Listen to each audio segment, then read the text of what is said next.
Good morning to all. आज midwifery के अंदर जो नेक्स्ट टॉपिक है वो है अपन का एक्टोपिक प्रेगनेंसी। तो एक्टोपिक प्रेगनेंसी के बारे में अपन आज पढ़ेंगे। तो इस एक्टोपिक प्रेगनेंसी की बात करें तो सबसे पहले अपन उसका डेफिनेशन पढ़ेंगे, उसके बाद में एक्टोपिक प्रेगनेंसी के टाइप कितने हैं उस टाइप के बारे में पढ़ेंगे, उसके बाद में क्लिनिकल फीचर कौन कौन से आते हैं, कौन कौन सी डायग्नोसिस करते हैं और उसके बाद में कौन कौन से मैनेजमेंट करते हैं उसके बारे में अपन पढ़ते हैं। तो करते हैं स्टार्ट अपने एक्टोपिक प्रेगनेंसी की डेफिनेशन से। देखिएगा यहाँ पे दो वर्ड है, एक्टोपिक और प्रेगनेंसी, ठीक है ना। तो ये एक एबनॉर्मल कंडीशन है। तो इसके अंदर यहाँ भी एक्टोपिक की बात करें तो एक्टोपिक की बात करें तो ये क्या हुआ, इन आउटसाइड। एक्टोपिक का मतलब क्या हुआ, इन आउटसाइड। और दूसरा है प्रेगनेंसी। प्रेगनेंसी का मतलब आप जानते ही होंगे, तो implantation of the zygote. Zygote का क्या हुआ, इम्प्लांटेशन होना, वो होता है प्रेगनेंसी। तो यदि इन दोनों वर्ड का अपन को मीनिंग्स आता है तो उस कंडीशन के अंदर अपन डेफिनेशन बता सकते हैं। तो डेफिनेशन क्या होगी, implantation of zygote in outside of the uterine cavity. मतलब जो यूटेराइन कैविटी का, जो यूटेराइन कैविटी के अंदर इम्प्लांटेशन होता है वो इम्प्लांटेशन यूटेराइन कैविटी के अंदर न होकर के प्रेगनेंसी के टाइम में इम्प्लांटेशन कहां पे हो रहा है, आउटसाइड ऑफ द यूटेराइन। तो एक डेफिनेशन की बात करें तो implantation of the zygote, zygote का इम्प्लांटेशन कहां हो रहा है, in outside of the uterine cavity. Normal condition के अंदर कहां पे होना चाहिए, यूटेराइन कैविटी के अंदर इम्प्लांटेशन होता है जाइगोट का। बट यहाँ पे एक्टोपिक प्रेगनेंसी एक एबनॉर्मल कंडीशन है और इसके अंतर्गत इम्प्लांटेशन कहां पे हो रहा है, यूटेराइन कैविटी के आउटसाइड पे होता है। तो ये अपने एक डेफिनेशन होगी, इस वर्ड के अकॉर्डिंग अपन निकाल सकते हैं इसकी डेफिनेशन। उसके बाद में अपन बात करते हैं कि ये types of the ectopic pregnancy. Ectopic pregnancy के कौन कौन से टाइप्स होते हैं उसके बारे में देखिए। फर्स्ट टाइप है वो है इंट्रा यूटेराइन। फर्स्ट है जो है इंट्रा यूटेराइन, जो कितना परसेंट होता है, 1.5% इंट्रा यूटेराइन। उसके बाद में दूसरा है वो होता है एक्स्ट्रा यूटेराइन कैविटी। तो इंट्रा यूटेराइन की बात करें तो उस कंडीशन के अंदर 1.5% होता है और दूसरा होता है एक्स्ट्रा यूटेराइन कैविटी जिसमें 98.5% होता है। इसका मतलब है कि एक्स्ट्रा यूटेराइन के अंदर जाइगोट का इम्प्लांटेशन ज्यादा हो रहा है तो उसको ये एबनॉर्मल कंडीशन के अंदर आ जाएगा। अब देखते हैं कि एक्स्ट्रा यूटेराइन कैविटी के अंदर 98.5% यदि हो रहा है तो उस कंडीशन के अंदर जो इंट्रा यूटेराइन कैविटी है, सॉरी एक्स्ट्रा यूटेराइन कैविटी है, उसके कौन से पार्ट के अंदर देखने को मिलेगा तो उसकी बात करते हैं। ये इनका सब टाइप हो गया, सब टाइप। अब देखते हैं एक्स्ट्रा यूटेराइन के अंदर कहां पे, यूट्रस के अंदर नहीं, यूट्रस का जो अलग पार्ट है जिसे ओवरीज है, फैलोपियन ट्यूब है, ओवरीज है, फैलोपियन ट्यूब है और एब्डोमेन। तो इसमें बात करें तो ये एक्स्ट्रा यूटेराइन कैविटी के अंदर कितना परसेंट बताया था, 98.5%। उसके अंदर ओवरीज के अंदर जो यदि इम्प्लांटेशन हुआ है जाइगोट का तो वो कितना परसेंट रहेगा, 0.5%। तो यदि फैलोपियन ट्यूब के अंदर बात करें तो ये होगा 97% और एब्डोमेन के अंदर बात करें तो वो होता है 1%। इसका मतलब है कि जो यूटेराइन कैविटी के अंदर न होकर के आउटसाइड हो रहा है तो उस कंडीशन के अंदर मोस्ट कॉमन जो पार्ट हुआ है वो फैलोपियन ट्यूब के अंदर उस इम्प्लांटेशन होता है। जैसे कि आपने देखा होगा कि ये फैलोपियन ट्यूब है, फैलोपियन ट्यूब, उसके बाद में यहाँ से फिम्ब्रिया होता है, फिम्ब्रिया होता है। तो इस फैलोपियन ट्यूब के अंदर यहाँ पे क्या होगा, इम्प्लांटेशन होगा। सबसे ज्यादा इम्प्लांटेशन होता है फैलोपियन ट्यूब के अंदर। अब उसके बाद में बात करें कि फैलोपियन ट्यूब के अंदर भी बात करें तो उस कंडीशन के अंदर कौन, फैलोपियन ट्यूब में भी बहुत सारे पार्ट होते हैं, इंटरस्टिशियल है, इस्थमस है, एम्पुला है, इन्फेंडिबुलम है और फिब्रिया है। तो उस कंडीशन के अंदर जो फैलोपियन ट्यूब है उसके अंदर भी किसके अंदर सबसे ज्यादा होगा तो उसमें देखते हैं इंटरस्टिशियल की बात करें तो वो है 2%। उसके बाद में इस्थमस से है वो 25% होता है और एम्पुला होता है सबसे ज्यादा होता है और ये होता है 55% और इनफंडिबुल के अंदर होता है 18%। तो ये अपने एक टाइप्स की बात कर दी, तो इसमें सबसे पहले अपन ध्यान रखना है कि एक्टोपिक प्रेगनेंसी क्या होती है। तो एक्टोपिक प्रेगनेंसी का मतलब ये हुआ कि यूट्राइन कैविटी के अंदर इम्प्लांटेशन न होकर के यूट्राइन कैविटी से बाहर की तरफ होता है, उसको बोलते हैं एक्टोपिक प्रेगनेंसी, और ये एक एबनॉर्मल कंडीशन के अंदर आता है। उसके बाद में टाइप्स की बात करें तो ये दो प्रकार की होती है, जिसमें इंट्रा यूट्राइन होता है जो 1.5% होता है, और एक्स्ट्रा यूट्राइन होता है वो होता है 98.5%। उसके बाद में यदि एक्स्ट्रा यूट्राइन के अंदर भी बात करें तो ओवरी और फेलोपियन ट्यूब और एब्डोमेन के अंदर देखने को मिलेगा। उसमें सबसे ज्यादा जो फेलोपियन ट्यूब है उसके अंदर यूट्राइन का इम्प्लांटेशन होने का, जाइगोट का इम्प्लांटेशन होगा। तो उस फेलोपियन ट्यूब मोस्ट कॉमन हो गई, जैसे ये फेलोपियन ट्यूब है। और मोस्ट कॉमन फेलोपियन ट्यूब के अंदर भी बात करें तो उस कंडीशन के अंदर फेलोपियन ट्यूब के जो ये पार्ट होते हैं उस पार्ट के अंदर देखते हैं तो किसके अंदर सबसे ज्यादा देखने को मिलेगा, वो एम्पुला के अंदर देखने को मिलेगा। तो ये है एक एक्टोपिक प्रेगनेंसी और एक्टोपिक प्रेगनेंसी के टाइप्स।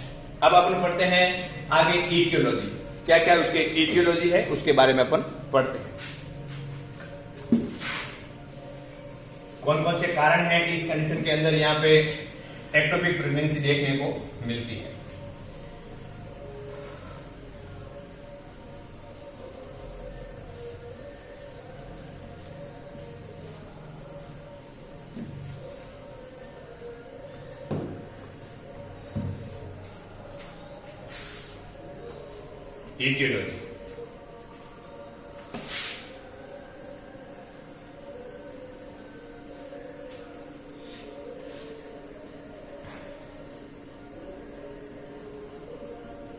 ईटियोलॉजी ईटियोलॉजी का मतलब कारण, क्या क्या कारण हो सकता है। तो सबसे पहले कारण की बात करें तो वो रहेगा पीआईडी। पीआईडी का मतलब हुआ पेल्विक इंफ्लामेटरी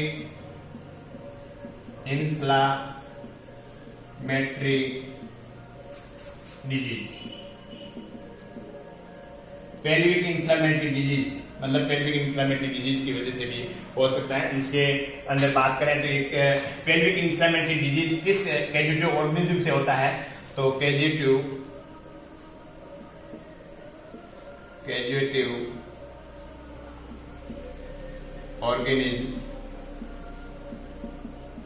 ऑर्गेनिज्म की बात करें क्लेमाइडिया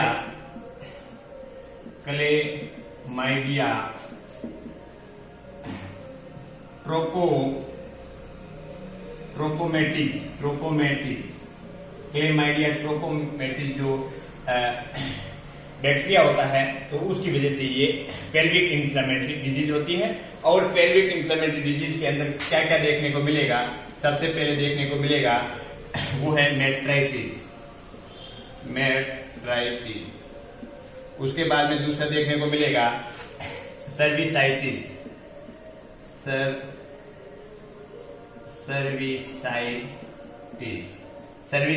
देखने को मिलेगा। उसके बाद की बात करें तो उस कंडीशन के अंदर क्या देखने को मिलेगा, ओफेराइटिस देखने को मिलेगा।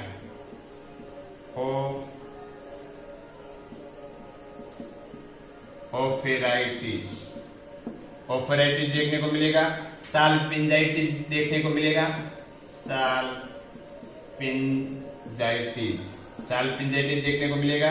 वेजिनाइटिस देखने को मिलेगा। और उसके बाद में है पेरिट्यूबल एडेशन।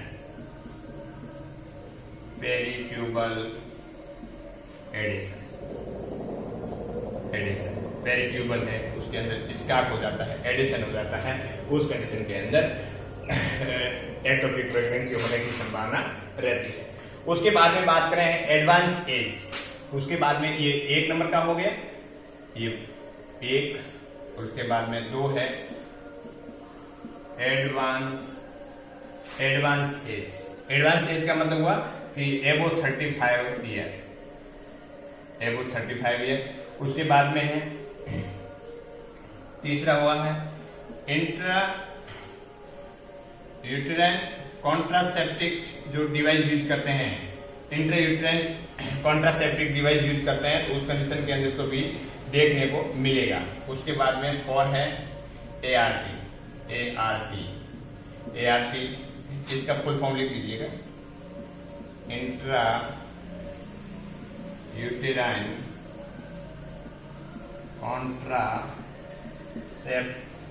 कॉन्ट्रासेप्टिव डिवाइस और उसके बाद में ART में असिस्टेड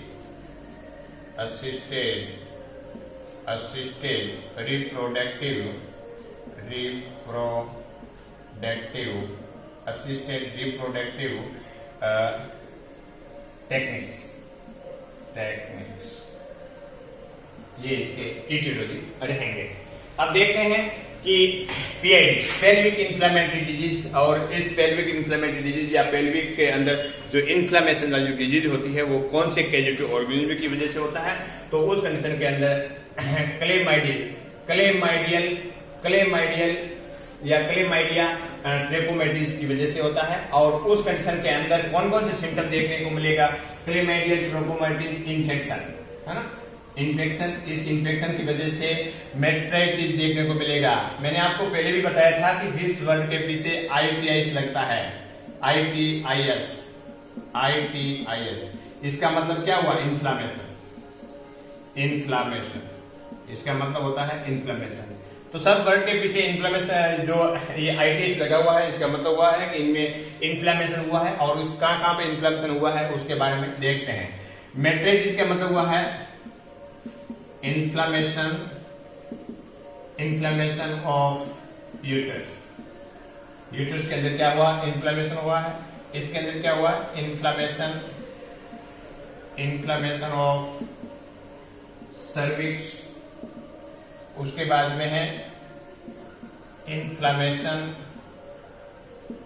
इन्फ्लेमेशन ऑफ ओवरी, और उसके बाद में है इन्फ्लेमेशन ऑफ फैलोपियन ट्यूब, और उसके बाद में है इन्फ्लेमेशन ऑफ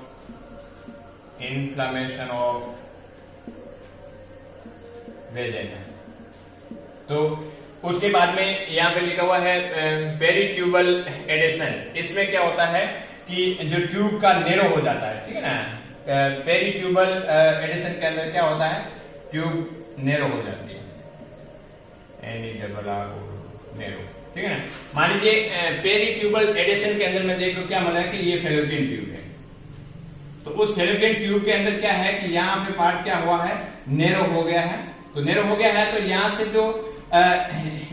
जो जाइगोट है उसका इम्प्लांटेशन होगा। तो यहाँ पे नेरो पार्ट है, तो नेरो पार्ट है, तो उसकी कंडीशन के अंदर जो सिलेरी बॉडी है या सीलिया है, फेलोपियन ट्यूब के अंदर जो सीलिया होता है वो जाएगा। तो उस कंडीशन के अंदर इसकी स्पीड क्या हो जाएगी, डिक्रीज हो जाएगी। जब डिक्रीज हो जाएगी तो यहाँ पे इसका क्या हो जाएगा, इम्प्लांटेशन हो जाएगा। तो पेरीट्यूबल एडेशन हो जाता है, ट्यूब का नेरो हो जाता है, जिसकी वजह से जो सीलिया होता है वो प्रॉपर रूप से फंक्शन नहीं कर पाता है, उसका जो एक्टिविटीज है वो डिक्रीज हो जाती है, जिसकी वजह से यहाँ पे इम्प्लांटेशन हो जाता है। उसके बाद में है इंट्रायूटेराइन कॉन्ट्रासेप्टिव डिवाइस, जिसे इंट्रायूटेराइन डिवाइस होता है, और ये लगाने की वजह से भी क्या होता है कि एक्टोपिक प्रेगनेंसी हो सकती है। दूसरा है ये ART, जो असिस्टेड रिप्रोडक्टिव टेक्निक्स। तो इसके अंदर जो असिस्टेड रिप्रोडक्टिव टेक्निक्स क्या करते हैं कि जिस कंडीशन के अंदर महिला कंसीव नहीं होती है, तो उस कंडीशन के अंदर एक प्रोसीजर के द्वारा, असिस्टेड रिप्रोडक्टिव टेक्निक के द्वारा क्या करते हैं, कंसीव करवाते हैं। तो उस कंडीशन के अंदर भी एक्टोपिक प्रेगनेंसी होने की संभावना रहती है। अब देखिएगा इसके अंदर कौन कौन से प्रोसीजर आते हैं ART के अंदर। ART असिस्टेड रिप्रोडक्टिव टेक्निक्स, जिसके अंदर आएगा इन विट्रो फर्टिलाइजेशन,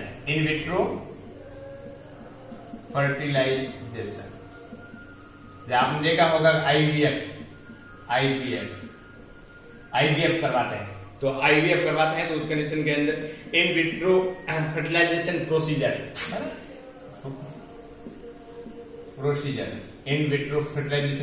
करवाते हैं।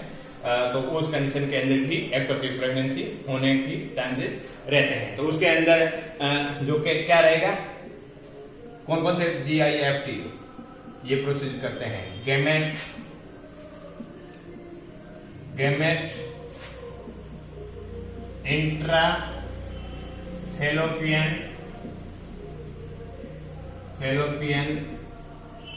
ट्यूब। इसमें क्या होता है कि जो गैमेट होते हैं उसको क्या है, फैलोपियन ट्यूब के अंदर इंसर्ट करवाया जाता है, इम्प्लांटेशन करवाया जाता है। तो गैमेट ट्रांसप्लांटेशन करवाया जाता है, गैमेट को क्या है ट्रांसप्लांट किया जाता है तो फैलोपियन ट्यूब के अंदर। तो ये हो गया GIFT। और बहुत सारी प्रोसीजर होती है और उसके बाद में ZIFT भी होती है, ZIFT जिसमें zygote intra fallopian tube. Zygote जो ओवम है और स्पर्म है, इन दोनों का जो कॉम्बिनेशन लेकर के फैलोपियन ट्यूब के अंदर इंसर्ट करवाया जाता है और महिला को कंसीव करवाया जाता है। तो उस कंडीशन के अंदर उसका साइड इफेक्ट होता है, तो उस कंडीशन के अंदर क्या होगा, एक्टोपिक प्रेगनेंसी होने के चांस रहते हैं। तो ये कंडीशन देखने को मिलेगी। उसके बाद में ART हो गया और उसके बाद में 5वें नंबर का जो इटियोलॉजी है वो है अनसक्सेसफुल ट्यूबल लिगेशन।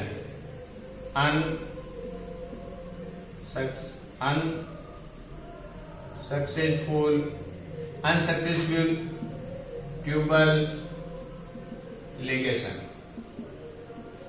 लिगेशन है वो अनसक्सेस हो जाता है। तो उस कंडीशन के अंदर क्या करवाते हैं, लिगेशन होता है, जैसे अनसक्सेसफुल ट्यूबल लिगेशन होता है, तो उस कंडीशन के अंदर भी क्या होगा, एक्टोपिक प्रेगनेंसी देखने को मिलेगी। तो ये अपने इटियोलॉजी या कोजेज के अंदर आएगा। अब देखते हैं, सबसे पहले अपने पढ़ा है डेफिनेशन के बाद में अपने पढ़ा है टाइप के बाद में पढ़े हैं इटियोलॉजी, और अब पढ़ते हैं अपन उसके बारे में क्लिनिकल फीचर कि एक्टोपिक प्रेगनेंसी हुआ है तो उस कंडीशन के अंदर कौन कौन से क्लिनिकल फीचर देखने को मिलेगा। ठीक है, तो क्लिनिकल फीचर कौन कौन से साइन सिम्टम देखने को मिलेगा। तो सबसे पहले है एमनोरिया देखने को मिलेगा। सबसे पहले क्या देखने को मिलेगा, एमनोरिया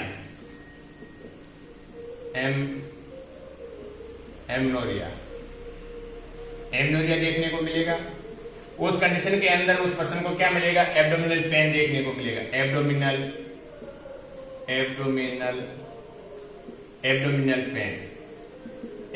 पेन देखने को मिलेगा। उसके बाद में यूरिनरी रिटेंशन देखने को मिलेगा। यूरिनरी रिटेंशन देखने को मिलेगा। उसके बाद में क्या देखने को मिलेगा, शोल्डर टिप पेन देखने को मिलेगा। उसके बाद में कुलेन साइन देखने को मिलेगा। कुलेन साइन देखने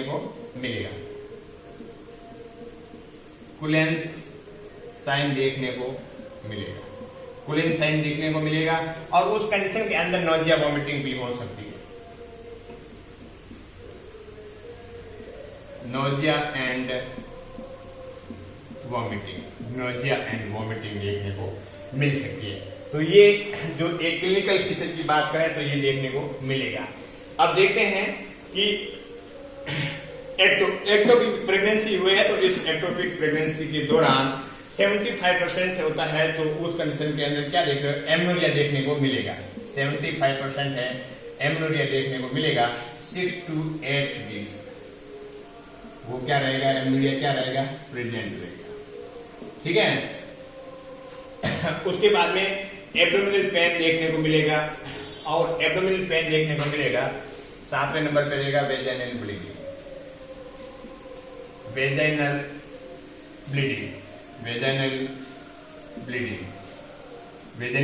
देखने को मिलेगी।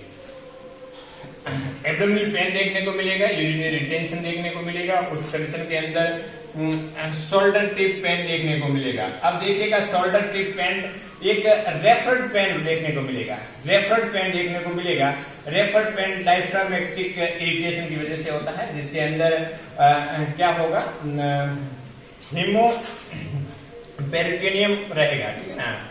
तो शोल्डर टिप पेन रहेगा, मान लीजिए एब्डोमिनल पेन हो रहा है तो उस कंडीशन के अंदर क्या होगा, उस पर्सन को रेफर्ड पेन रहेगा। पेन है ना जो शोल्डर टिप की तरफ जाएगा, शोल्डर और नेक के पास में क्या देखने को मिलेगा, पेन देखने को मिलेगा। जैसे एब्डोमिनल पेन है, एब्डोमिनल पेन की बात करें, एब्डोमिनल पेन की बात करें तो जब महिला डिफिकेशन कर रही है तो उस कंडीशन के अंदर हल्का हल्का पेन होगा और वो पेन क्या होगा, पूरा स्टोमक के अंदर पूरा फैल जाएगा, ठीक है। डिफिकेशन के टाइम में क्या होगा, महिला को क्या होगा, पेन देखने को मिलेगा। उसके बाद में कुलिन साइन देखने को मिलेगा। कुलिन साइन का मतलब क्या हुआ, डार्क ब्लूइश डिस्कलेशन। इसके अंदर लिखिएगा dark bluish discoloration, dark bluish discoloration of dark bluish discoloration around umbilicus, umbilicus जो umbilicus होती है उसके पास में अराउंड में क्या देखने को मिलेगा, डार्क ब्राउन डिस्कलेशन देखने को मिलेगा, जिसको बोलते हैं कुलिन साइंस। तो ये सिम्टम है जो एक्टोपिक प्रेगनेंसी के अंदर देखने को मिलेगा। जो अम्बिलिकस है उस अम्बिलिकस के पास में क्या देखने को मिलेगा, डार्क ब्लूइश डिस्कलेशन देखने को मिलेगा। स्किन के अंदर डार्क ब्लूइश डिस्कलेशन मिलेगा ड्यू टू द ब्लीडिंग, है ना, वहां पे ब्लीडिंग हुई है, पेरिटोनियम के पास में ब्लीडिंग हुई है, जिसकी वजह से ये अम्बिलिकस के पास में क्या देखने को मिलेगा, ब्लूइश डिस्कलेशन स्किन देखने को मिलेगी। उस कंडीशन के अंदर नोजिया वॉमिटिंग हो सकता है, ठीक है ना, नोजिया वॉमिटिंग हो सकता है क्योंकि उसका HCG लेवल थोड़ा होगा, तो उस कंडीशन के अंदर नोजिया वॉमिटिंग हो भी सकती है, नहीं भी हो सकती है। उसके बाद में वेजाइनल ब्लीडिंग देखने को मिलेगी, ठीक है ना। वेजाइनल ब्लीडिंग ज्यादा नहीं देखने को मिलेगी, बट वेजाइनल ब्लीडिंग देखने को प्रेजेंट रहती है, ठीक है। उसके बाद में अपन देखते हैं क्लिनिक डायग्नोसिस।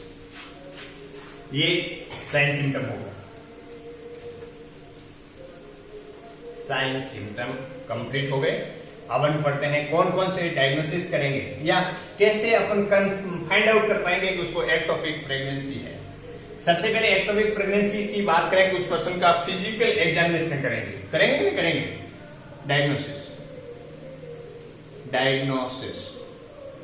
डायग्नोसिस की बात करें तो उस कंडीशन के अंदर सबसे पहले करेंगे फिजिकल एग्जामिनेशन, ठीक। फिजिकल एग्जामिनेशन करेंगे, उसमें साइन सिम्टम को देखेंगे और उसके बाद में सबसे पहले उसके बाद में क्या करेंगे, हार्मोनल स्टडी करेंगे। दूसरा करेंगे हार्मोनल स्टडी करेंगे। हार्मोनल स्टडी के अंदर क्या करेंगे, सबसे पहले HCG लेवल को देखेंगे, HCG। उसके बाद में देखेंगे एस्ट्रोजन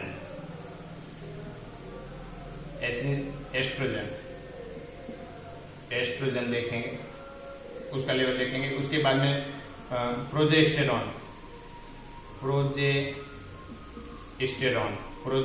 देखेंगे और उसके बाद में ये जो हार्मोनल स्टडी के अंदर ये करेंगे, जिसमें HCG लेवल है, जैसे कि नॉर्मल प्रेगनेंसी के अंदर HCG लेवल होता है वो इंक्रीज होता है, बट एक्टोपिक प्रेगनेंसी है तो उस कंडीशन के अंदर HCG लेवल क्या होगा, डिक्रीज देखने को मिलेगा। यहाँ पे decrease level of the HCG देखने को मिलेगा। अपन हार्मोनल स्टडी करेंगे तो उसमें ये देखने को मिलेगा, ठीक। उसके बाद में एस्ट्रोजन लेवल भी डिक्रीज देखने को मिलेगा, ये भी एस्ट्रोजन लेवल है वो डिक्रीज दिखाई देगा और उसके प्रोजेस्टेरॉन भी डिक्रीज देखने को मिलेगा।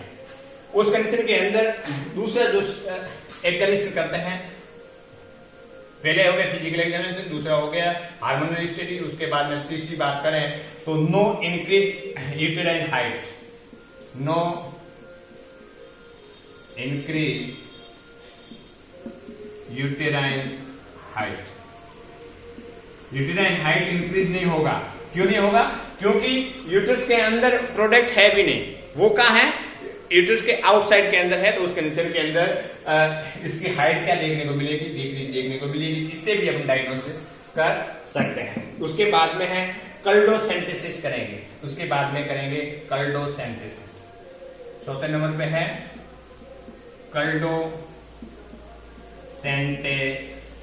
कल्डोसेंटेसिस करेंगे। अब देखिएगा सेंटेसिस का मतलब क्या हुआ, यहां पे दो वर्ड आया है, एक तो कल्डो है और एक है सेंटेसिस।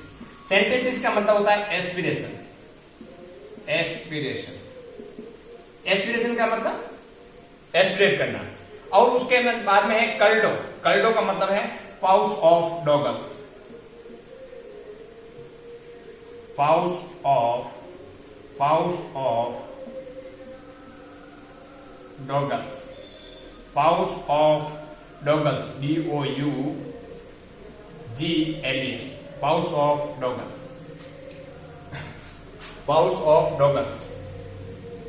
अब देखिएगा ये क्या होता है, कल्डोसेंटेसिस करते हैं। कल्डोसेंटेसिस एक सेफ और एक इमरजेंसी एक्टिव कंडीशन के अंदर किया जाता है, जहां पे आपको देखा होगा कि लेबोरेटरी सुविधा नहीं होती है, एक्सरे वैक्सरे सब नहीं होता है, तो उस कंडीशन के अंदर क्या करते हैं, कल्डोसेंटेसिस करते हैं। और उसके अंदर क्या करते हैं, ये इसका कल्डोसेंटेसिस का मतलब है, कल्डो का मतलब हुआ है पाउच ऑफ द डॉगल्स, और सेंटेसिस का मतलब होता है कि एस्पिरेट करना।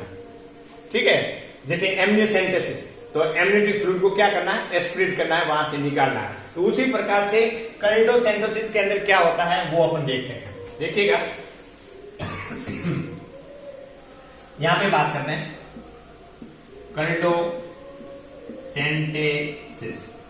कल्डोसेंटेसिस के अंदर क्या करते हैं कि कल्डोसेंटेसिस के अंदर क्या होता है, सबसे पहले आपने देखा है कि एक एनाटॉमी की बात करें तो सबसे पहले क्या होता है, ब्लेडर, ब्लेडर, ये मान लीजिए ब्लेडर हुआ, ब्लेडर। उसके बाद में ब्लेडर के पास में क्या होता है, यूटरस, यूटरस होता है, ये हो गया यूटरस। और यूटरस के जस्ट पास से क्या होता है, यहां पे क्या देखने को मिलता है, वेजाइना। ठीक है, ये हो गया वेजाइना, वेजाइना। और उस वेजाइना के पास में क्या होता है, रेक्टस। उसके पोस्टीरियर पार्ट में क्या होगा, पोस्टीरियर पार्ट में हो जाए वेजाइना। अब देखिएगा पाउच ऑफ डॉगल्स, डॉगल्स कहां पे होता है, सॉरी ये रेक्टस, रेक्टम, रेक्टम है ना। तो सबसे पहले क्या, जो एक एनाटॉमी की बात करें तो उस कंडीशन के अंदर सबसे पहले वहां पे क्या देखने को मिलेगा, ब्लेडर। उसके बाद में क्या, उसके पास में क्या है, यूटरस। और यूटरस से कनेक्ट हुआ क्या है, वेजाइना। और उस वेजाइना के सबसे पोस्टीरियर, वेजाइना के पोस्टीरियर पार्ट में क्या होता है, रेक्टम। वेजाइना के एंटीरियर में क्या होता है, यूटरस। इस कंडीशन के अंदर यहां पे क्या हो रहा है, recto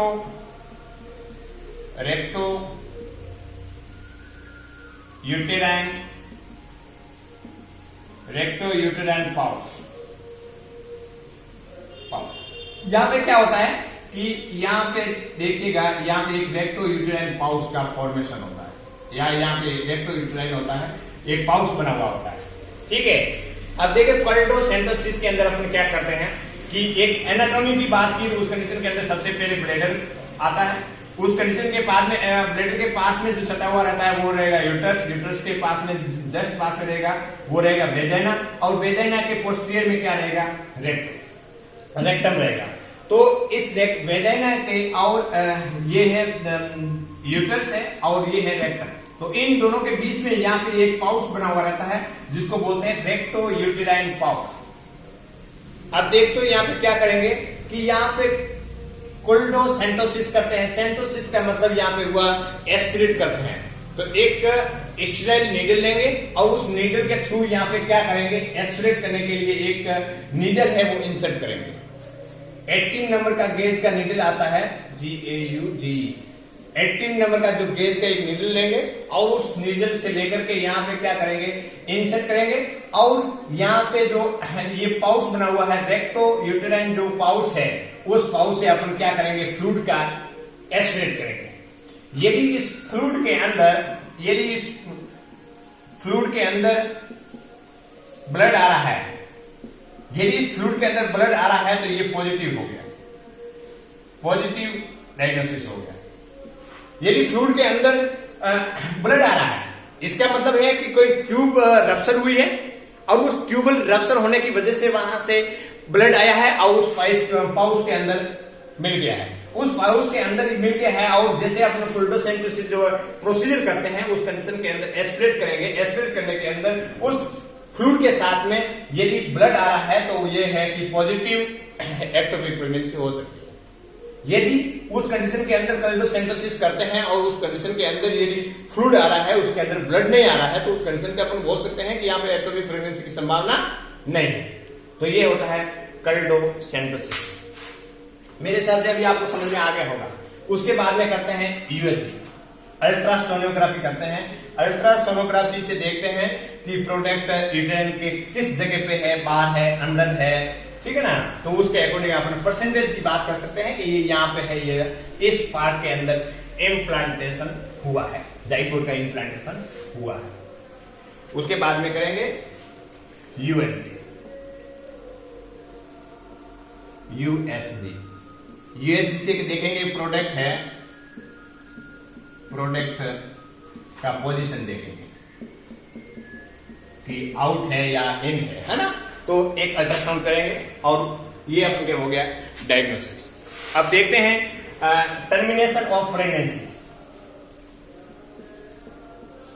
termination of pregnancy, termination of pregnancy, जिससे इस कंडीशन के अंदर क्या होगा, ग्रोथ ना हो पाएगी। जैसे ही एक्टोपिक प्रेगनेंसी है उस कंडीशन के अंदर प्रेगनेंसी क्या हो जाती है, टर्मिनेट हो जाती है। तो कौन कौन सी कंडीशन के अंदर कैसे टर्मिनेट होती है उसके बारे में अपन बात करते हैं।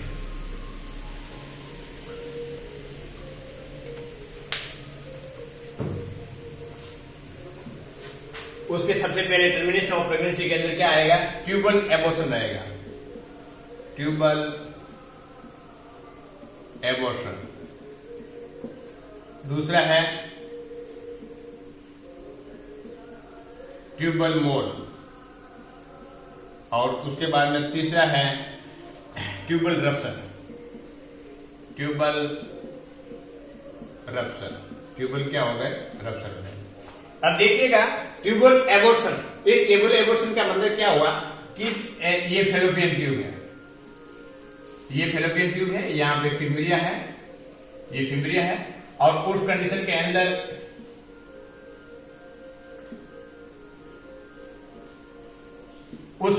यहां पे क्या हो रहा है, ट्यूबल एबॉर्शन का मतलब ये हुआ, ये मान लीजिए कि यहां पे फर्टिलाइजेशन फेलोपियन ट्यूब के अंदर क्या है, यहां पे इम्प्लांटेशन हुआ है, और यहां पे आगे क्या है, यूट्रस है, और ये है इनफेंडिबुलर, ये फिब्रियम है ना, फिब्रिया ही है। तो उस कंडीशन के अंदर ट्यूबल एबॉर्शन होगा। जैसे मान लीजिए यहाँ पे प्रोडक्ट है, तो उस कंडीशन के अंदर यूट्रस के अंदर उनका इम्प्लांटेशन होने के लिए इधर जाना चाहिए।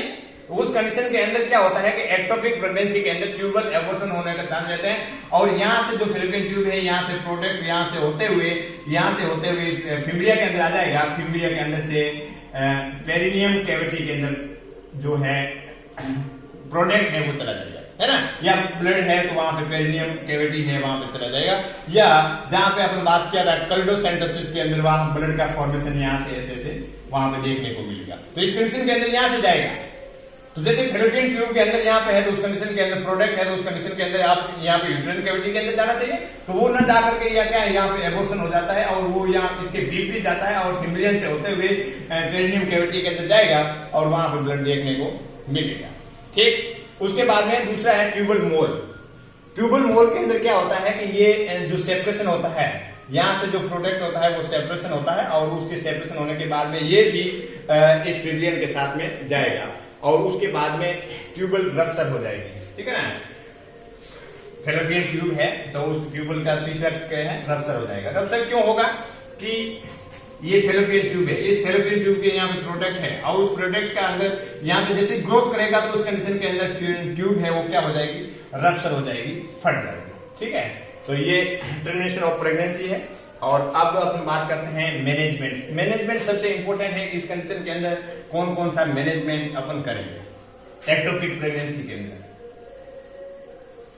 एक्टोपिक प्रेगनेंसी के अंदर मैनेजमेंट।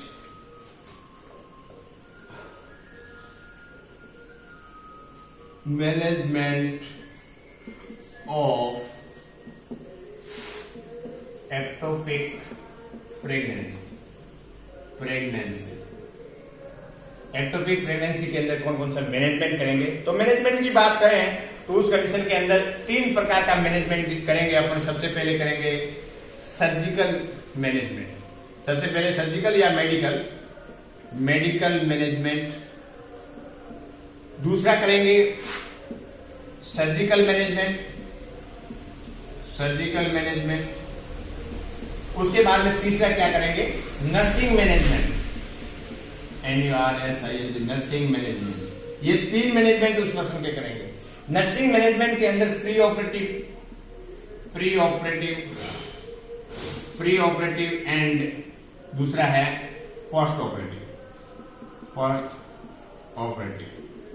मतलब ऑपरेशन करते हैं उससे पहले की कंडीशन के अंदर कौन सी केयर करेंगे और ऑपरेशन करने के बाद की कंडीशन के अंदर किस प्रकार की केयर करेंगे उसके बारे में। अब देखते हैं कि सबसे पहले बात करें कि अनरप्चर्ड ट्यूबल प्रेगनेंसी हुआ है। सबसे पहले अपन बात करें अनरप्चर्ड ट्यूबल प्रेगनेंसी। अनरप्चर्ड ट्यूबल प्रेगनेंसी है मतलब जो ट्यूब है, फेलोपियन ट्यूब है, वो क्या हुआ है? रप्चर नहीं हुआ है। तो उस कंडीशन के अंदर अपन क्या करेंगे?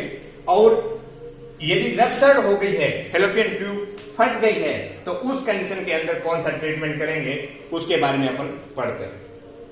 थोड़ा इंक दे देते हैं। आज ये दूसरा तीसरा क्लास हो गया है, इसलिए थोड़ा इंक खत्म हो गया है।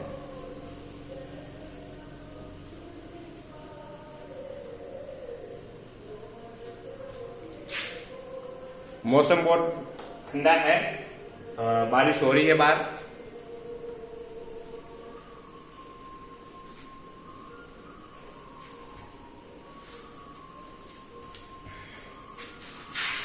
देखो इस कंडीशन में होगा क्या कि एक कंडीशन लागू होती है जिसके अंदर अनरप्चर्ड ट्यूबल प्रेगनेंसी हुआ है। ये फेलोपियन ट्यूब है, ये फेलोपियन ट्यूब है। इस फेलोपियन ट्यूब का क्या हुआ है? रप्चर हुआ है। एक में है कि यदि रप्चर नहीं हुआ है तो उसके अंदर अलग अलग ट्रीटमेंट किया जाएगा। रप्चर हुआ है ट्यूब तो उस कंडीशन के अंदर ट्रीटमेंट अलग होगा, और रप्चर नहीं हुआ है उस कंडीशन के अंदर अलग ट्रीटमेंट होगा। तो सबसे पहले इस कंडीशन के अंदर 2 है। एक तो है अनरप्चर्ड ट्यूबल प्रेगनेंसी फर्स्ट, और दूसरा है ruptured tubal pregnancy. Ruptured tubal pregnancy, ये दोनों है। उसके अंदर अलग अलग ट्रीटमेंट करेंगे। तो सबसे पहले अपन लेते हैं अनरप्चर्ड ट्यूबल प्रेगनेंसी। अनरप्चर्ड ट्यूबल प्रेगनेंसी के अंदर बात करें तो उस कंडीशन के अंदर अपन क्या करेंगे? देखिएगा, अनरप्चर्ड ट्यूबल प्रेगनेंसी है, उस कंडीशन के अंदर क्या करेंगे? कंजर्वेटिव ट्रीटमेंट करेंगे। उस कंडीशन के अंदर मेडिकल, यहां पे देखो, यहां पे लिख देता हूं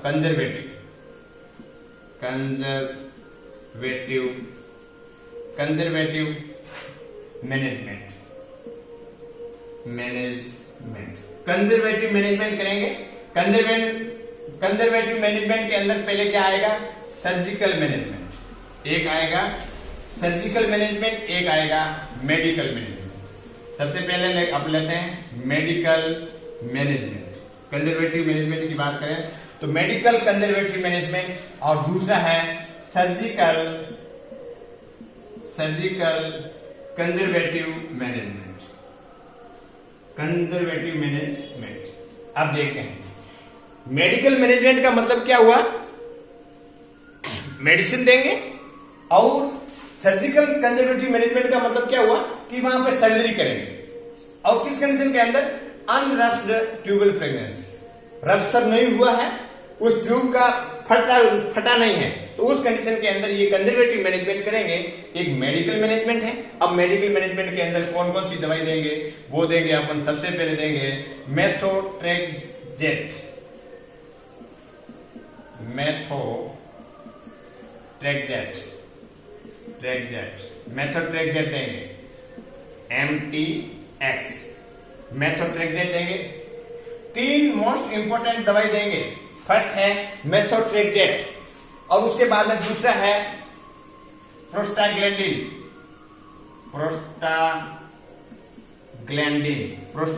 देंगे और तीसरा देंगे पोटेशियम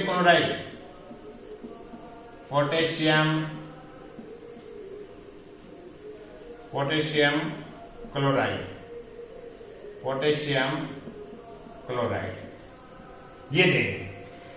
मेथड ट्रैकजेट यदि mg की बात करें 50 mg पर m स्कोर के हिसाब से उस पर्सन को देंगे और जिसमें उसके बाद में देंगे प्रोस्टाग्लैंडिन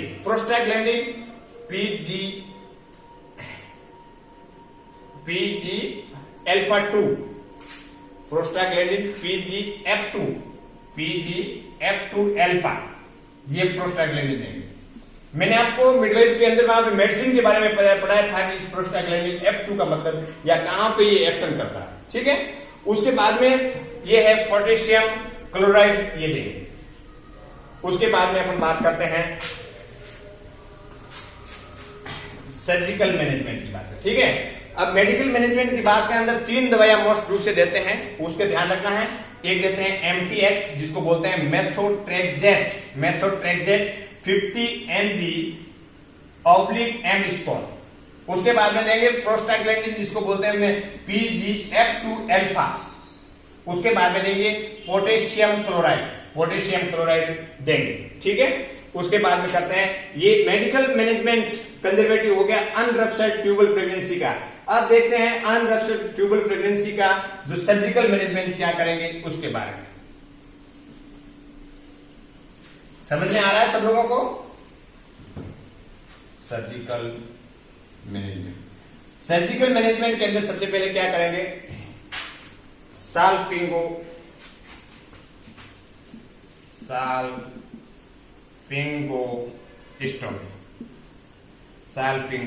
करेंगे। सबसे पहले 1 नंबर का जो प्रोसीजर है वो साल्पिंगोस्टोमी करेंगे। तो उस कंडीशन के अंदर क्या करेंगे, यहां पे आया है ओटोमी, है ना, मतलब साल्पिंग मतलब फेलोपियन ट्यूब, उस फेलोपियन ट्यूब को ओपन करेंगे। अब देखिएगा कि इस कंडीशन के अंदर ये फेलोपियन ट्यूब है, इस फेलोपियन ट्यूब के अंदर यहाँ पे क्या है, प्रोडक्ट है वो फंस गया है, यहाँ पे उसका इम्प्लांटेशन हुआ है। तो उस कंडीशन के अंदर यहाँ पे क्या करेंगे, उस कंडीशन के अंदर यहाँ पे एक इंसिजन लगवाएंगे, इंसिजन यहाँ पे इंसिजन लगाएंगे 10 to 15 mm का यहाँ पे इंसिजन लगवाएंगे और इस इंसिजन लगाने के बाद में जो प्रोडक्ट है उसको क्या करेंगे, रिमूव कर देंगे, ठीक है ना। साल्पिंगोस्टोमी मतलब साल्पिंगोस्टोमी के अंदर क्या करेंगे, एक सर्जिकल प्रोसीजर के द्वारा फेलोपियन ट्यूब है उसको ओपन करेंगे और उसके बाद में क्या है, वहां के प्रोडक्ट है उसको एक इंसिजन लगवाएंगे और उसको इंसिजन लगवा करके कट लगा करके वहां से जो प्रोडक्ट है उसको रिमूव कर देंगे और उसके बाद में यहाँ पे जो है वापिस स्टिच लगवाना नहीं है, उसको ऐसे ही छोड़ देना है, यहाँ पे किसी भी प्रकार का कोई भी सुसर नहीं करना है। ये हो गया साल्पिंगोस्टोमी, ठीक है। उसके बाद में दूसरा क्या करेंगे, सेगमेंटल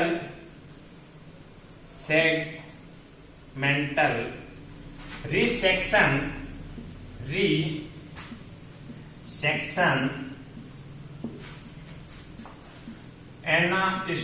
एनास्टोमोसिस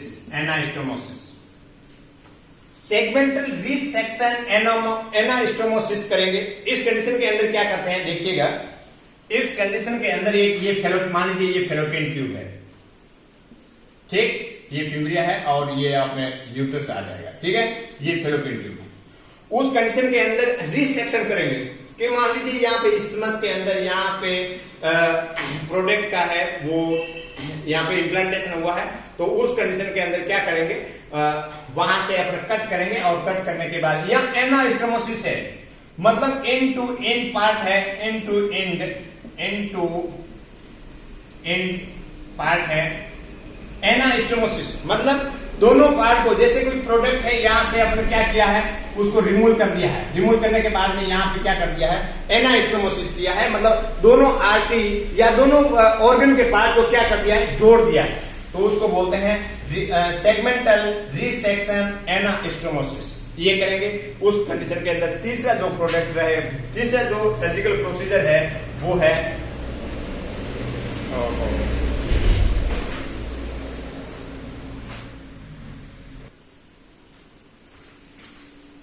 अपन लाइट चला गया था इसलिए थोड़ा बारिश वारिश हो रहा है, तो अपन वापस स्टार्ट करते हैं। जो सर्जिकल प्रोसीजर के अंदर आपने दो पढ़ लिया था। सबसे पहले जो पढ़ा था वो पढ़ा था साल्पिंगोस्टोमी पढ़ा था, दूसरा है सेगमेंटल रिसेक्शन एनास्टोमोसिस पढ़ा था, और उसका जो तीसरा पार्ट है या तीसरा ऑपरेशन की बात करें तो वो है साल्पिंजेक्टोमी।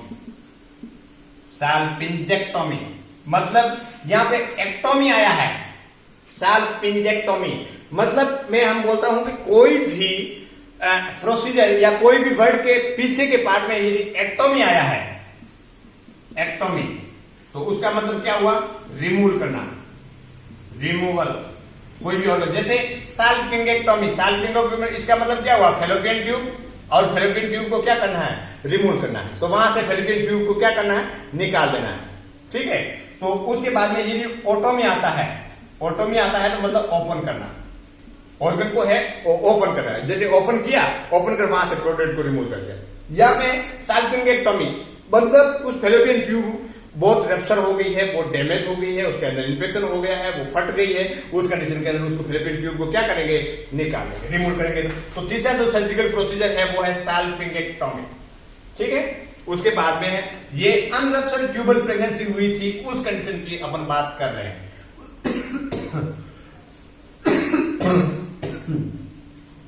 उसके बाद में दूसरा है रप्चर्ड ट्यूबल प्रेगनेंसी। दूसरा जो पार्ट था वो है ruptured tubal pregnancy. Ruptured tubal pregnancy हुई है तो उस कंडीशन के अंदर क्या करेंगे, सर्जिकल प्रोसीजर क्या करेंगे, सर्जिकल प्रोसीजर करेंगे। सर्जिकल प्रोसीजर के अंदर सबसे पहले करेंगे anti shock treatment, anti shock treatment, anti shock treatment करेंगे। उसके बाद में उसको लेप्रोटॉमी करेंगे। उसके बाद में क्या करेंगे, लेप्रोटॉमी, लेप्रोटॉमी या साल्पिंगेक्टोमी, साल्पिंगेक्टोमी, साल्पिंगेक्टोमी करेंगे, साल्पिंगेक्टोमी, ठीक है।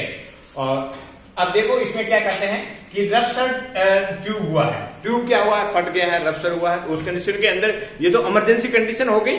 उस कंडीशन के अंदर क्या करेंगे, यदि उस कंडीशन के अंदर ट्रीटमेंट नहीं किया, तुरंत ट्रीटमेंट नहीं किया, तो वो पर्सन किसमें जाएगा, शॉक की कंडीशन में जा सकता है। तो उस कंडीशन के अंदर एंटी शॉक ट्रीटमेंट देंगे, उसको शॉक को ट्रीटमेंट करने के लिए एंटी शॉक ट्रीटमेंट देंगे।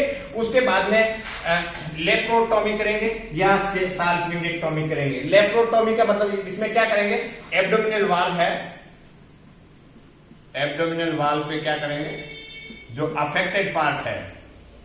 लेप्रोटॉमी क्या है, मतलब एब्डोमिनल वाल्व के थ्रू वहां पे ऑर्गन तक जाएंगे, और जाने के बाद में जो अफेक्टेड पार्ट है उसको क्या करेंगे, अफेक्टेड पार्ट है वहां को क्या करेंगे, रिमूव करेंगे, लेप्रोटॉमी। तो लेप्रोटॉमी के अंदर जो रप्चर हुआ है, लेप्रोटॉमी करेंगे सर्जिकल प्रोसीजर के द्वारा, और वहां से जो अफेक्टेड पार्ट है उसको क्या करेंगे, रिमूव करेंगे, रिमूवल करेंगे। या सब टोटल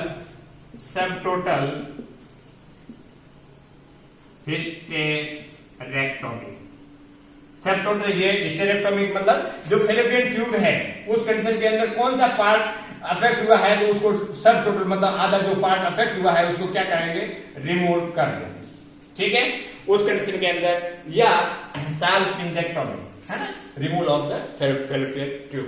तो ये अपन के हो गया सर्जिकल मैनेजमेंट। अब देखते हैं नर्सिंग मैनेजमेंट। सबसे पहले अपन अनरप्चर्ड ट्यूबल प्रेगनेंसी के अंदर conservative medical management and conservative surgical management पढ़ा। उसके बाद में रप्चर्ड जो ट्यूबल हुआ है उस कंडीशन के अंदर अपन क्या पढ़े, सर्जिकल मैनेजमेंट पढ़े। उसके बाद में अपन पढ़ते हैं नर्सिंग मैनेजमेंट, और नर्सिंग मैनेजमेंट के अंदर दो प्रकार का मैनेजमेंट पढ़ेंगे। सबसे पहले उस पर्सन का ऑपरेशन हो रहा है तो उससे पहले की कंडीशन के अंदर एक्टोपिक प्रेगनेंसी में क्या करना है, और उसके बाद में जैसे ही ऑपरेशन हुआ है, उस ऑपरेट हुआ है पर्सन, उस कंडीशन के बाद के अंदर कौन सी केयर करेंगे, उसके बारे में अपन बात करते हैं।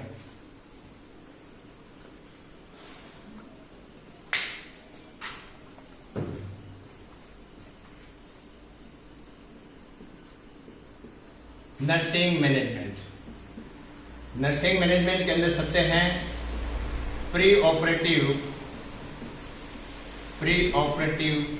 केयर। प्री ऑपरेटिव केयर की बात करें तो उस कंडीशन के अंदर सबसे पहले क्या करेंगे, वाइटल साइंस लेंगे। ठीक है, वाइटल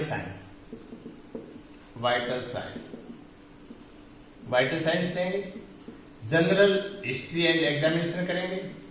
उसके बाद में उस पर्सन का क्या करेंगे, मेडिकेशन के बारे में बताएंगे, मेडिकेशन। उसके बाद में उस पर्सन को एनपीओ रखना है नहीं रखना है, एनपीओ है ना, 6 आवर, मेडिसिन में 8 आवर्स, तो उस कंडीशन के अंदर कब कब रखना है। उसके बाद में एनपीओ रखेंगे। उसके बाद में कंटिन्यू मेडिसिन। एक बार मैं बता देता हूं, लिख देता हूं, उसके बाद में आपको इसको समझाएंगे कि क्या क्या करेंगे। पेशेंट को साइकोलॉजी सपोर्ट देंगे, साइकोलॉजिकल सपोर्ट।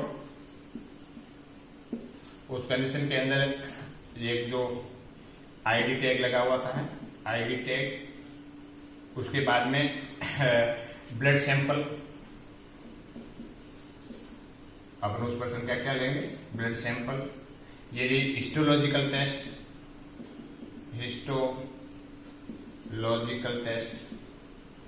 उसके बाद में कॉम्प्लिकेशन के बारे में, यदि कॉम्प्लिकेशन है तो उस पर्सन को बताएंगे कॉम्प्लिकेशन के बारे में। और उसके बाद में स्किन प्रिपेयर।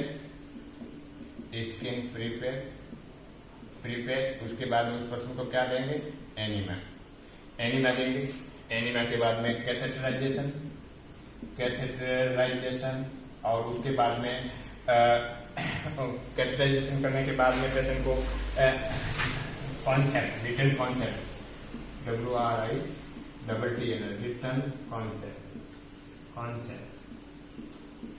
रिटन कॉन्सेप्ट लेंगे।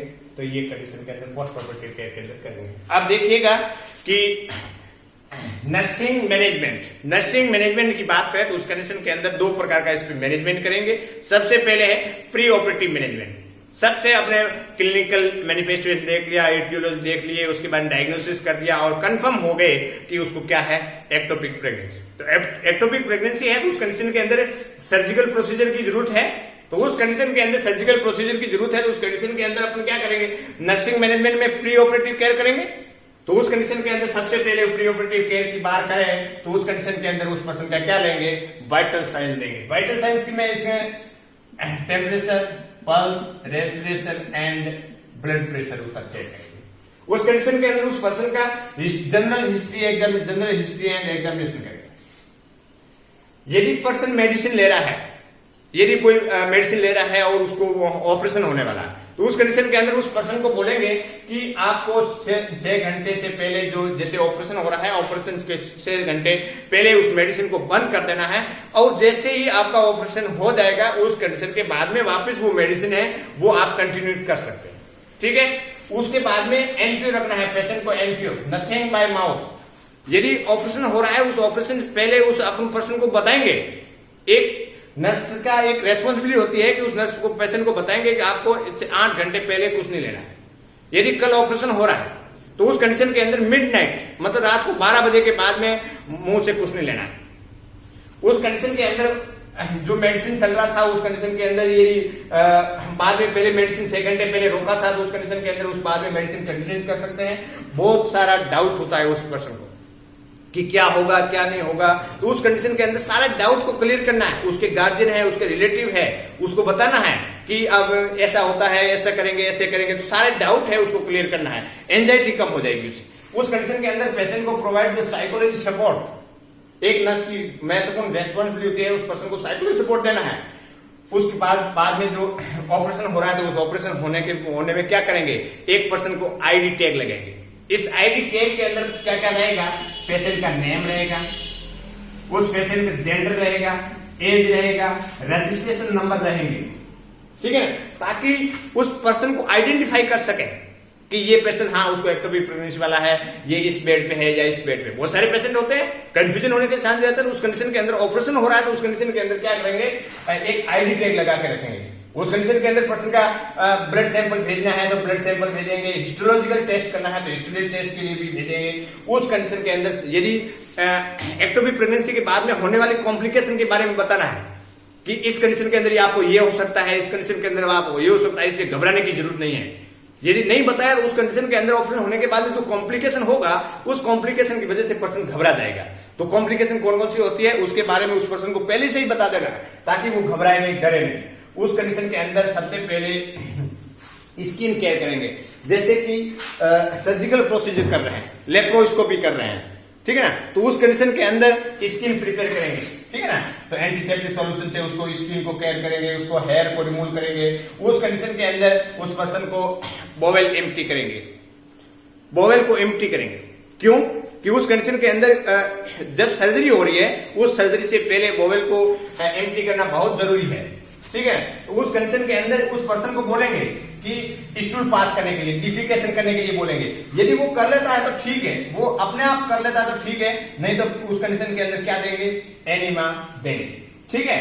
तो उस कंडीशन के अंदर उस पर्सन को क्या देंगे, एनिमा देंगे और उसके बाद में कैथेटराइजेशन करेंगे। किसी भी प्रकार का सर्जिकल प्रोसीजर हो रहा है उस सर्जिकल प्रोसीजर के दौरान यूरिन का बार बार आना जाना जिससे दिक्कत होगा तो उस कंडीशन के अंदर क्या करेंगे, कैथेटराइजेशन लगेंगे और उस कैथेटराइजेशन कैथेटर लगा देंगे ताकि उस पर्सन को क्या है, यूरिन इनपुट आउटपुट करने में भी दिक्कत ना हो और पर्सन को आने जाने में भी दिक्कत ना हो। तो उस कंडीशन के अंदर कैथेटराइजेशन करेंगे। उसके बाद में return concept, return WRITTN, return concept ये लेंगे। सहमति पत्र लेंगे, सहमति पत्र। अब सहमति पत्र का मतलब ये हुआ, कॉन्सेप्ट फॉर्म का मतलब ये हुआ कि यदि किसी भी कारणवश एक सर्जिकल प्रोसीजर हुआ है और सर्जिकल प्रोसीजर के पहले सारे जो रूल्स रेगुलेशन लाभ हानि उस सबको उस पर्सन को बता दिया जाता है, उसके गार्जियन को बता दिया जाता है। यदि किसी भी प्रकार का कोई कॉम्प्लिकेशन हुआ, ये भी कोई किसी कारण से कुछ अनहानि होगी तो उस कंडीशन के अंदर डॉक्टर या डॉक्टर की टीम रेस्पॉन्सिबिलिटी नहीं होगी। उस कंडीशन के अंदर कंसेंट फॉर्म का मतलब ये हुआ कि सारी बातें उस पर्सन को पहले से ही बता दिया गया है, ठीक है ना। तो उस कंडीशन के अंदर क्या करेंगे, कंसेंट फॉर्म लेंगे, एक अपना प्रूफ हो जाता है कि सारी बातें उसको बता दिया गया है, ठीक है ना। उसके बाद में है पोस्ट ऑपरेटिव केयर। अब देखिएगा पोस्ट ऑपरेटिव केयर में क्या क्या करना है। पोस्ट ऑपरेटिव केयर नर्सिंग की कौन कौन सी रेस्पॉन्सिबिलिटी होती है। Post operative care, post operative care, post operative care के सबसे पहले वाइटल साइन लेंगे। वाइटल साइन उस कंडीशन के अंदर पेशेंट को क्या करेंगे, वाइटल साइन लेंगे। उसके बाद में पेशेंट को क्या करेंगे, वार्ड में शिफ्ट करेंगे। पेशेंट को वार्ड में क्या करेंगे, पेशेंट को शिफ्ट करेंगे और उसके बाद में उस कंडीशन के अंदर क्या करेंगे, कंफर्टेबल पोजीशन देंगे। कंफर्टेबल पोजीशन उस कंडीशन के अंदर प्रेस्क्राइब मेडिसिन देंगे, प्रेस्क्राइब मेडिसिन देंगे। उस कंडीशन के अंदर पेशेंट को क्या देंगे, एवरी 6 आवर ड्रेसिंग करेंगे। एवरी 6 आवर्स क्या करेंगे, ड्रेसिंग। तो ये कंडीशन है इसमें करेंगे, ठीक है। अब देखते हैं कि पोस्ट ऑपरेटिव केयर, जैसे ही सर्जिकल प्रोसीजर हो गया, पहले अपन जो पढ़े थे प्री ऑपरेटिव केयर, कि पेशेंट को कैसे तैयार करना है, पेशेंट को क्या क्या बताना है, पेशेंट को कब एनपीओ रखना है, कब कैथेटराइजेशन करना है, कब अपने सब ट्रे तैयार करनी है, कब मेडिसिन तैयार करनी है, ये प्री ऑपरेटिव केयर के अंदर। अब पोस्ट ऑपरेटिव केयर है कि एक सर्जिकल प्रोसीजर हो गया है, एक सर्जरी हो गई है, उसके बाद में पेशेंट आता है तो उसके अंदर सबसे पहले है वाइटल साइंस लेंगे। प्री ऑपरेटिव केयर के अंदर भी वाइटल साइंस लिया था और पोस्ट ऑपरेटिव केयर के अंदर भी वाइटल साइंस लेंगे, उसका बीपी, पल्स, टेम्परेचर और ब्लड प्रेशर लेंगे। उस कंडीशन के अंदर उस पेशेंट को क्या करेंगे, वार्ड के अंदर शिफ्ट करने के साथ में उस कंडीशन के अंदर पर्सन को क्या करेंगे, कंफर्टेबल पोजीशन प्रोवाइड करवाएंगे, उसको सुटेबल पोजीशन प्रोवाइड कराएंगे। डॉक्टर जो पोजीशन बोलेंगे उस अकॉर्डिंग अपन पोजीशन देंगे। उस कंडीशन के अंदर एवरी 4 आवर्स उसको करेंगे, एम्बुलेट करेंगे। जैसे पर्सन होता है ना, उसको एम्बुलेट करेंगे। जैसे लंबे टाइम तक, एक लॉन्ग टाइम तक एक ही पोजीशन में सोएगा तो वहां पे क्या होगा, बेड शोर होने की संभावना रहती है। तो उस कंडीशन के अंदर 4-4 घंटे से उसकी पोजीशन क्या करेंगे, चेंज करते रहेंगे। ये पोस्ट ऑपरेटिव केयर के अंदर आएगा। उसके बाद में अकॉर्डिंग टू प्रेस्क्राइब्ड मेडिसिन है, डॉक्टर के अकॉर्डिंग टू प्रेस्क्राइब जो कौन कौन सी दवाई लिखी है, जैसे एंटीबायोटिक हो गया, एंटीबायोटिक्स, एंटीइमेटिक्स है ना, तो एंटीबायोटिक है, एंटीइमेटिक्स है, तो एनाल्जेसिक ड्रग्स है, वो अपने उसके अकॉर्डिंग देंगे, डॉक्टर के प्रिस्क्रिप्शन के अकॉर्डिंग। उस कंडीशन के अंदर एवरी 6 आवर के अंदर उसको ड्रेसिंग करेंगे एंड सारे इंस्ट्रूमेंट स्टरलाइजेशन टेक्निक के साथ में उसका क्या करेंगे, ड्रेसिंग करेंगे।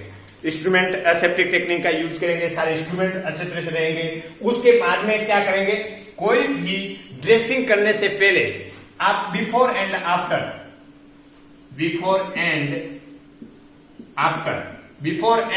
क्या करेंगे, हैंड वॉशिंग करेंगे। ये सबसे इंपॉर्टेंट है। इन्फेक्शन को ट्रांसफर होने से रोकने के लिए कोई भी प्रोसीजर कर रहे हैं, ड्रेसिंग कर रहे हैं, तो उस कंडीशन के अंदर हैंड वॉशिंग करेंगे, ग्लोव्स पहनेंगे, गाउन्स पहनेंगे, उसके बाद उसको ड्रेसिंग करते हैं। तो ठीक है ना, before and after hand washing करेंगे। उस कंडीशन के अंदर पेशेंट को क्या करेंगे, डाइट, DIET है ना, डाइट के अंदर क्या करेंगे। अब देखिएगा, डाइट के अंदर सबसे पहले अपन को यह ध्यान रखना है कि किसी भी पर्सन का सर्जिकल प्रोसीजर हुआ है तो एनेस्थीसिया यूज हुआ है, उस कंडीशन के अंदर सेमी कॉन्शियस के अंदर पेशेंट है, ठीक है, तो उस कंडीशन के अंदर सबसे पहले उसको डॉक्टर के प्रिस्क्रिप्शन को देखना है कि उन्होंने क्या बताया है, उसके बाद में उन्होंने डाइट को स्टार्ट करना है।